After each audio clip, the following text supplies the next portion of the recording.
The Black Sea country of Georgia appears to be at the center of a tug-of-war for influence, with Russia on one side and the European Union on the other. What is it going to take to bring stability back to a Caucasus nation that sits right between two major powers and has seen conflict with Russia only a little more than 10 years ago? This is Roundtable.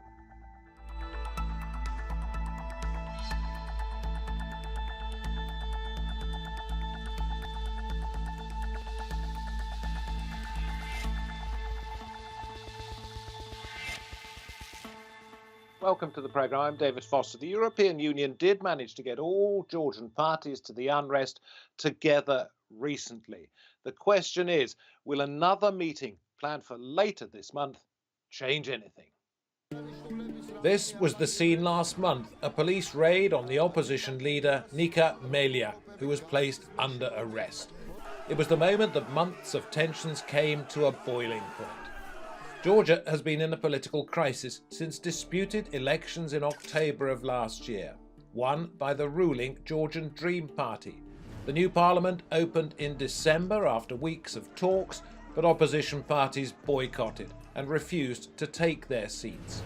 Fast forward to February, and a court ordered the arrest of Ilia over allegations that he had breached a bail order. The following day, the Prime Minister, Sergi Kapanadze, resigned over the planned arrest, an attempt to scupper the plans of his own Interior Ministry officials. But that didn't work.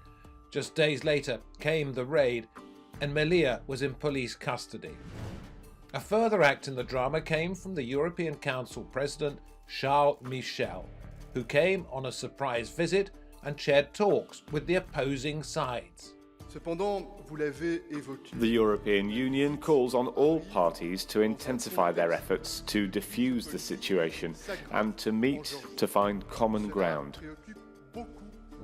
EU officials say there'll be an assessment later this month on how the talks are going. And a key part of the bigger picture, Georgia's relations with Russia. In 2008, the two countries fought a war. Now opposition parties fear Russian influence is growing, and that, say observers, poses a real test for the European Union. Well, I'm very pleased to say that we can welcome out of Vienna in Austria, Sebastian Schaffer, Managing Director of the Institute for the Danube region and Central Europe. We go to the Georgian capital, Tbilisi, where we see Sergi Kapanadze, former Deputy Speaker of Georgia's Parliament, and also in that city, Ghia Nodia, Professor of Politics at Ilia State University in Tbilisi. Very good to have you with us. Sergi, let me start with you first of all, because you were at the opposition headquarters when the raid took place. What happened? Well, what happened is that the government decided to punish the opposition, and one way to do that was to arrest the leader. The leader who was charged, Mr. Ilia, who is the one that was arrested during that raid, he was charged with a completely foolish and absurd charge that he allegedly organized the attack on the parliament on June 20th, 2 years ago, when the Georgian people came out to protest the presence of the Russian Duma member in the seat of the chair of the Georgian parliament. Since then, no court has taken place, nobody has been questioned or anything, and Mr. Ilia at that time was stripped his parliamentary immunity. And since then, he's been wearing the bracelet, and at a certain point he said that, look, this thing is completely absurd and foolish, and so he said he was not going to wear it anymore. And so what happened is that they basically arrested him and put him in jail once again, without any effective legal process. It was just a revenge against the opposition. It was a show of force. The prime minister resigned because he did not think it was a right thing to do, to implement the law with that kind of demonstration of force. But then, obviously, the leadership of the Georgian Dream, the ruling party in Georgia, took a different decision, and they first appointed the new prime minister in the parliament, which is a one-party parliament, by the way, because the opposition is boycotting the parliament because of the rigged elections in October 2020. Well, this is something I wanted to get to, because I've gone into that a little bit at the beginning of the program.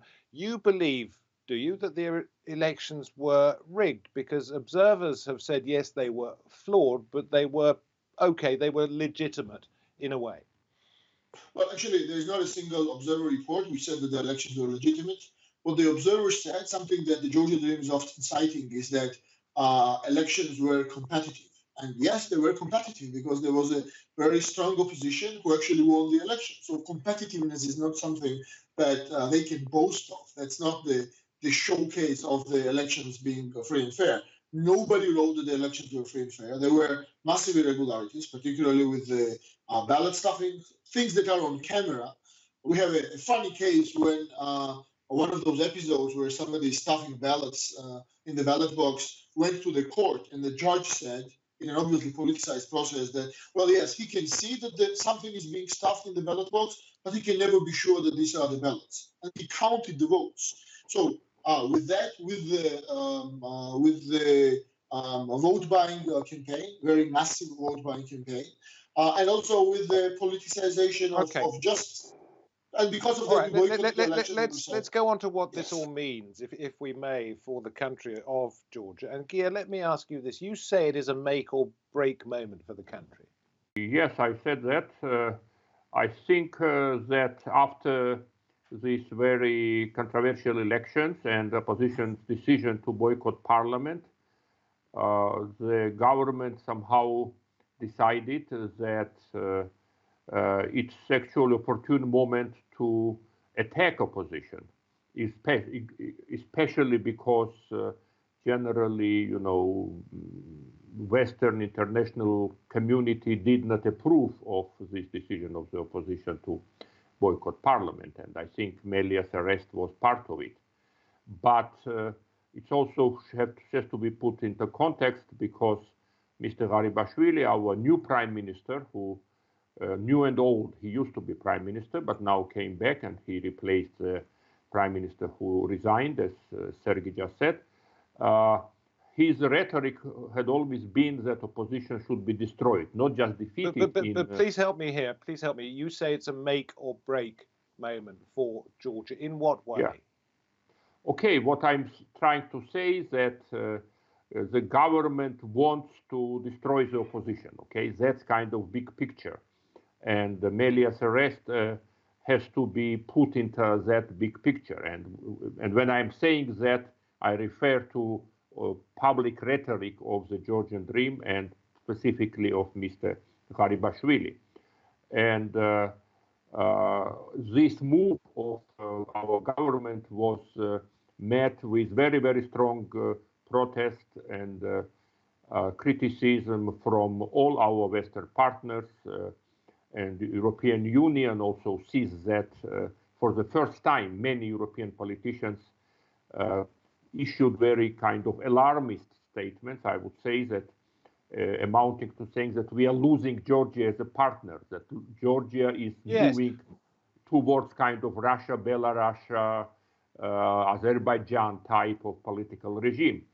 And I'll come back to you on that, if I may, in a little while. But I want to bring Sebastian in at this point, because the point is well made by Ghia there, that there are fears that this could tip Georgia more towards Russia. And yet I've been reading that both sides, the opposition and the governing party, say they really want a close relationship with the European Union or with Europe. If that's the case, why lean towards Russia? Thank you very much. Well, I think that the danger here is not that a party would support a closer tie to the Russian Federation.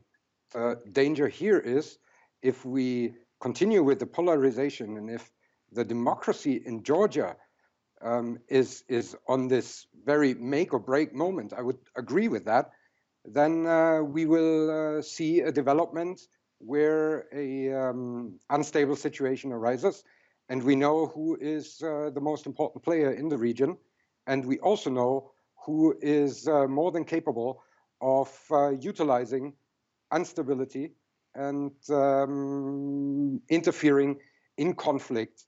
And the Russian Federation is already present on Georgian territory. And the danger I see here is if we can't find a possibility for de-escalation. The situation might escalate and the Kremlin might seize the moment. Well, do you think, well, okay, first of all, what do you mean by seize the moment? We've seen, for instance, in Ukraine 2014, if there is a volatile situation, if there is uncertainty, we know that the Kremlin is very capable to utilize volatility for its own goals. And as I said, the Russian army is present on Georgian territory, and they already proved back in 2008 that they are willing to use force. There are the obvious two sides that we've mentioned in this, Russia on the one hand and the European Union on the other, but it's pretty clear after the meeting with Charles Michel which side Georgia's president is on. Salome Zurabichvili, well, she had this to say. Through reconciliation and dialogue is the only way that Georgia will receive all the benefits of this move towards the European Union. But we need to understand quickly that it's in our hands alone. It's what the people want. Political responsibility means responding to the will of society, and the will of society is to move closer to Europe. Well, interesting. I would have thought that she refers at least twice in that to ties with Europe, with the European Union. Oh, yes, absolutely. I think that's one of the reasons why no Georgian government, no matter what they actually feel or think, can afford to be anti-European or anti-Western, because the population's mood is overwhelmingly pro-European. In all the polls that we see here, it's over 70 or 80%, even higher than most of the European Union countries. So that's why when you say that there's a lot of pro-European rhetoric in the statements of the Georgian government, that is true. The problem here is with the actions and with the deeds, not really with the words. So, and it's a make or break moment. And I'm going to go back to that question you asked, Mr. Nodia. It's a make or break moment precisely because of that. Because if the Georgian government now decides they don't want to pursue the advices of our Western partners, they don't want to listen to the society, they don't want to do the rerun elections, they just want to destroy the opposition, they want to continue the one party, one family rule, then this is 100% anti-European. And so that means they have chosen. But let me point out, it is only one party rule because your party is boycotting the parliament. Oh, that is true. That is true. But when I say one party and one person rule, that is because this is a party which is subordinated to the oligarch, and he rules at a whim. The current prime minister is to his personal assistant. Just a few days ago, one of the TV stations aired the phone tapes where the son of the oligarch is tasking current prime minister to go after some people on Facebook who wrote bad comments about him. And the head of the state security is organizing a band to go after a 15-year-old person, somewhere in the school. And they're boasting on this phone call saying that, we threatened the guy so much that he would not be able to go to school tomorrow. So it's a one-person rule, it's a one-party rule because there's no power sharing. All the institutions, starting from the court, ending with the parliament and the government, are fully subordinated to that one party. And the reason we didn't go to parliament was precisely not to legitimize the rigged elections. No, we've heard the opposition complaints many times. So, Ghia, let me come to you on this. When you hear the Georgian president and she says we want closer ties with Europe and the European Union steps in the form of Charles Michel, does that mean that the European Union is listening to the governing party more than it is to either members of the Georgian population or the opposition? No, I think at least, especially in the last week or so, last period, and after the arrest of Mr. Melia, the European Union, as represented by Mr. Charles Michel, came to Georgia to mediate between government and opposition, which is quite unprecedented move. And I don't know how that mediation will continue, but at least it gave hope that there is some dialogue process. And before Charles Michel's visit, government represented by Prime Minister said that we don't want to even to talk to those criminals who are who calls themselves opposition. Now, Prime Minister at least formally used some kind of formally respectful words with regards to his partners in dialogue. So, but do you think that was a genuine sentiment, or one that he was forced to make because of diplomatic pressure? Yes and no. I think both. I think we have this problem in Georgia that because of overwhelming support for pro-European integration, a government strongly makes strong statements about wanting to becoming part of European Union. The same President Zurabishvili said that in 2024 we plan to make a formal application to membership of the European Union. But on the other hand, it's not just about declarations and stating that we want something. Europe is about democracy. Europe is about dialogue. Europe is about resolving conflicts through dialogue and respecting your opponent.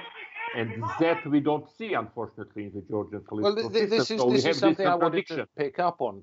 Sebastian here, does that not mean that the European Union has leverage in this case? Because if Georgia is continually saying, yes, we would like to get closer to the European Union, as we were just hearing from Ghia, there may well be an application for membership going in. If the European Union then says, hang on, you can't be doing what you're doing if you want to be a member of the club in Europe, then it has some sway, doesn't it? It does. And I really hope that in this time, they will be able to actually use that. When we look at the foreign policy track record, especially also in the last couple of weeks, from the side of the European Union, it hasn't been very good. And there is a real chance to prove that the European Union is committed to the Eastern Partnership. But the challenge for the EU remains. It is only as strong in foreign policy as its member states let it be. I was very happy to see that Charles Michel went on this trip. I was happy to see that he was trying to force this dialogue. I'm stumbling a bit about forcing, because I don't think that, be it the European Union, be it a single state, should force any Georgian officials, be it government or opposition, into something, because Georgia is a sovereign state.